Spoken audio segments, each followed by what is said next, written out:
આપણે આ રીંગણાનું શાક બનાવવાનું, તો આપણે અલગ રીતે બનાવવાનું છે. તો આપણે આને પહેલાં એના ટોપા ઉખડી નાખીને આપણે એટલો ભાગ એનો કાપી.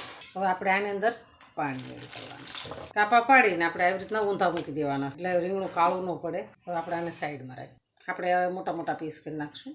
આપણે હવે લસણની કળી લેવાની છે. લસણ નાખીએ ને તો શાકનો સ્વાદ બહુ મસ્ત આવે છે. આપણા મીઠા લીમડાના પત્તા એડ કરવાના. આપણે એની અંદર 2 પાવડા તેલ, 2 ચમચા તેલ નાખીશું.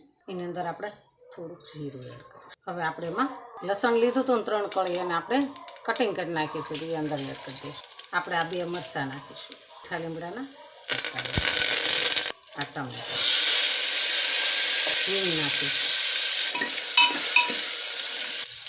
આપણે નાખીશું સ્વાદ પ્રમાણે મીઠું, ધાણા જીરું એડ કરીશું, હળદર નાખીશું. એની અંદર આપણે આ રીંગણા છે ને એને એડ કરીશું,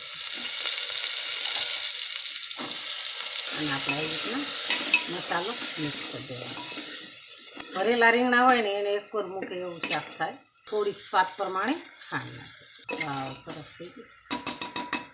પાણી એડ કરવાનું, અડધો ગ્લાસ પાણી નાખવાનું છે. આપણે હવે કુકરને બંધ કરી દઈશું.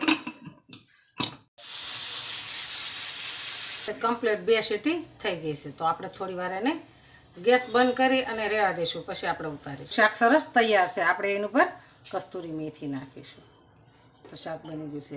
તો આપણું શાક સરસ રીંગણાનું તૈયાર છે. તો હાલો ખાવા.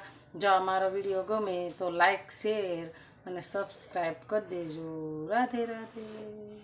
આપણું શાક સરસ એકદમ મસ્ત તૈયાર થઈ ગયું છે.